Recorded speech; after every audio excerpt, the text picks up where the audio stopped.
برنامج بانوراما بالفرنسية مع إبراهيم خليل. بانوراما بالفرنسية برنامج أسبوعي ناطق باللغة الفرنسية، يتناول أبرز الأحداث السياسية والثقافية والخدمية في روجافا. يأتيكم من إذاعة فون اف ام في الأوقات التالية: الأحد الساعة 7 مساء، ويعاد يوم الاثنين في 2:30 ظهرا بتوقيت خامشتو. Panorama en français avec Ibrahim Khalil. Panorama en français, un programme francophone hebdomadaire. On y aborde les événements politiques, culturels et de services les plus importants à Rojava. Vous l'écoutez de Von FM le dimanche à 7h et répétez lundi à 2h30.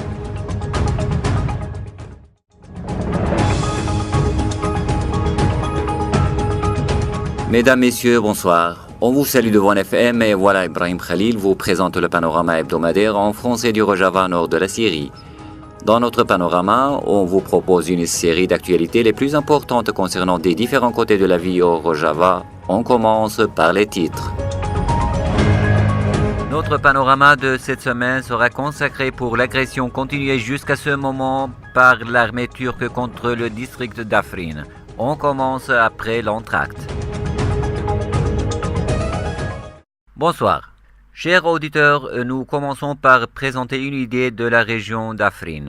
Cette ville kurde syrienne, qui est située sur les rives de la rivière d'Afrin, dans l'extrême nord-ouest de la Syrie, qui est adjacente à la ville Azaz de l'est et la ville d'Alep du sud et au sud-ouest de la ville de la province d'Idlib, est située en bordure de la frontière turque à l'ouest et au nord. Afrin est une région montagneuse d'environ 3850 km², soit environ 2% de la Syrie, géographiquement séparée des autres zones contrôlées par les Kurdes le long de la frontière avec la Turquie. La population d'Afrin en 2012 est estimée de 523 000 par le gouvernement syrien, mais le nombre a augmenté en raison du déplacement interne d'Alep et des villes voisines jusqu'à plus d'1 million de personnes selon ce que disent les autorités administratives kurdes qui sont basées depuis que le gouvernement syrien a perdu le contrôle de la région. Afrin comprend environ 350 villages et petites villes dont les plus importants sont Afrin, Genderse, Bilbele, Shara et Rajo. Le barrage 17 avril a été construit sur la rivière d'Afrin pendant des années dans la région de Maïdanke et un lac s'est formé derrière le barrage faisant de la zone autour du lac un centre touristique. Afrin est célèbre pour la production d'huile d'olive, les agrumes et les vignes, en plus de la présence de nombreux sites archéologiques tels que le monastère de San Siméon, le château du prophète Houri, Tel Ain Dara et les ponts romains sur la rivière d'Afrin et le pont construit par l'Allemagne avant la Première Guerre mondiale. Troisième province, Afrin, située entre le contrôle des factions, le bouclier de l'Euphrate soutenu par la Turquie dans les zones Jarablus, Al-Bab et Azaz à l'est de Afrin, et la province d'Idlib dans l'ouest, et donc le contrôle turc de Afrin atteint la continuité territoriale sur toutes les zones frontalières situées entre l'ouest de la ville de l'Euphrate et la Méditerranée et signifie donc l'élimination de toute possibilité de réaliser une communication géographique entre les zones kurdes afin d'empêcher les Kurdes de relier leurs zones. Pour les Kurdes, Afrin est l'une des 3 provinces kurdes en Syrie. La préserver et la défendre est une question existentielle pour eux et ne sera pas facilement abandonné, comme il aspire à la relier à d'autres régions kurdes selon les déclarations des dirigeants kurdes en Syrie. Saleh Muslim, l'ex-dirigeant du PYD, qui a récemment annoncé que les unités de protection du peuple yapagé pourraient intervenir dans la province d'Idlib pour contrer ce qu'il a qualifié de groupe extrémiste. Bien que les États-Unis ont confirmé leur engagement à la défense de ses partenaires en Syrie, les forces de FDS dans la région ouest du fleuve l'Euphrate, mais elles ont évité de répondre à la critique violente par Erdogan et d'autres responsables turcs. Il est à noter qu'un grand nombre de dirigeants des Yapagés sont des fils de Afrin et ils représentent un tiers des forces qui ont participé à la libération de la ville de Raqqa de l'emprise de Daesh, et ils sont eux qui se rendent aujourd'hui à Afrin pour la défendre. Les raids aériens turcs dans la province d'Afrin se sont concentrés sur les villages et les villes de Rajo, Sherawa, le mont Lilon et le village de Ain Dakne dans le district de Shara. Une escadrille d'avions militaires turcs a fait ainsi des raids sur les villages Mamola, Hajika, le mont Bilal, connu localement comme Tchaeblel dans la province d'Afrin, alors que l'armée d'occupation turque a bombardé le nord du village Akbiye appartenant à la zone de Sherawa et les environs du camp de Roubar auquel résident plus de 5 milliers de personnes déplacées des régions du nord et de l'ouest d'Alep. Il est à noter que dizaines de civils ont été tués et blessés à la suite de raids de l'armée d'occupation turque et sont actuellement soignés à l'hôpital d'Afrin.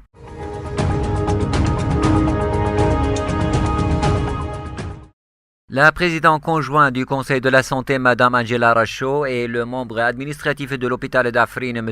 Jwan Mohammed, ont révélé lors de la déclaration d'aujourd'hui le bilan des martyrs et blessés civils dans la province d'Afrin, en démontrant que 86 civils ont été tués et 198 blessés civils depuis le départ des attaques de l'armée d'occupation turque et ses mercenaires sur Afrin et les zones des provinces de Shahba et Afrin. Mohammed a dit que les attaques de l'armée d'occupation turque et ses mercenaires plus d'une semaine qui augmentent jour après jour et que l'hôpital a reçu cette semaine beaucoup de martyrs et de blessés, y compris des femmes, des personnes âgées et des enfants. Pour sa part, a déclaré la présidente conjointe du Conseil de la Santé dans la province que leurs points médicaux et le croissant rouge kurde est disponible partout et que leur cadre travaillant jour et nuit pour recevoir les blessés, et elle a également évoqué que la plupart des martyrs et blessés sont des districts de Rajo et Genderse et que dans un seul jour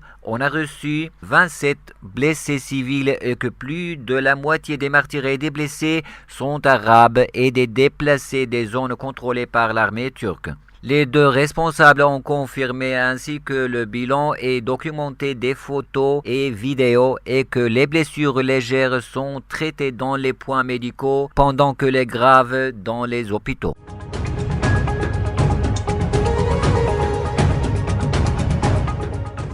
Le commandement général des forces démocratiques syriennes a déclaré que les menaces et les opérations offensives de la Turquie contre la ville d'Afrin donnent à Daesh une chance d'une nouvelle vie. Et il a indiqué que les FDS ont porté sur la défaite de Daesh et la stabilité en toute la Syrie. Le commandement général des FDS a publié une déclaration écrite sur les attaques de l'État turc contre la région d'Afrin et voilà le texte de la déclaration. Nous, les FDS, comme un mouvement qui cherche la paix et la défaite de Daesh en Syrie, conformément à la résolution du Conseil de sécurité de l'ONU, numérotée 2254, nous cherchons à unifier la Syrie et parvenir à la paix avec ses voisins. Nous ne serons hostiles à aucun autre camp que Daesh, qui, grâce à l'héroïsme de nos combattants, est devenu au bord de l'abîme. Nous sommes maintenant à l'est de la Syrie dans dans une guerre sanglante afin de vaincre Daesh finalement, où nous avons perdu un certain nombre de martyrs durant les dernières 24 heures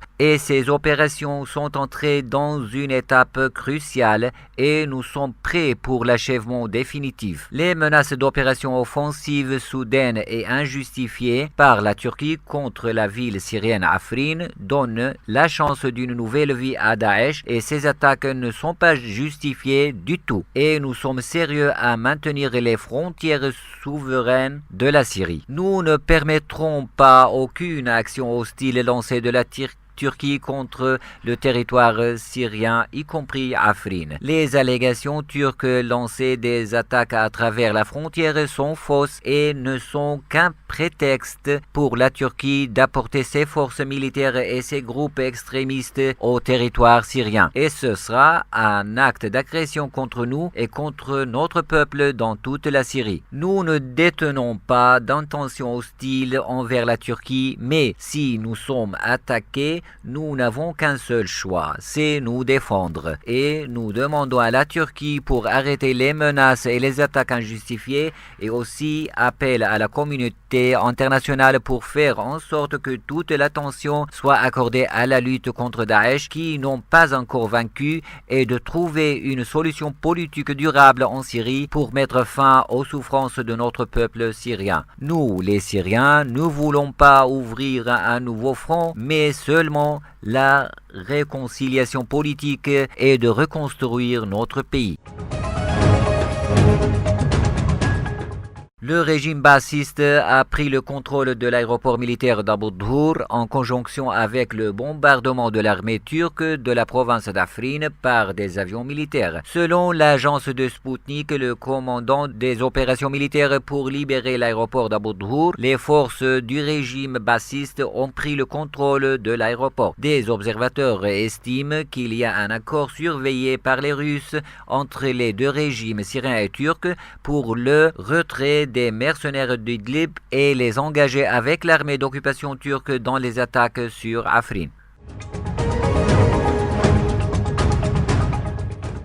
Le ministre de la Défense turc a annoncé vendredi que l'opération militaire des forces turques dans la région commençait en dépit des appels des États-Unis de ne pas entreprendre une action militaire dans Afrin. Le président turc Recep Tayyip Erdogan a récemment annoncé, et dans plus d'une fois, l'intention de son pays d'envahir Afrin en raison de la concentration des unités de protection du peuple yapagé et assumer la responsabilité de la sécurité là-bas. La Turquie a déjà déployé des centaines de soldats et des dizaines de véhicules blindés et des chars dans la province d'Idlib contrôlée par le Conseil de libération de Cham, déjà Al-Nusra, et elle a également mis en place 3 bases militaires supervisent le district voisin d'Afrin. La Turquie a également mobilisé d'importantes forces à la frontière avec la région d'Afrin et a bombardé plusieurs villages à partir de bases à l'intérieur du territoire turc et de la région voisine d'Azaz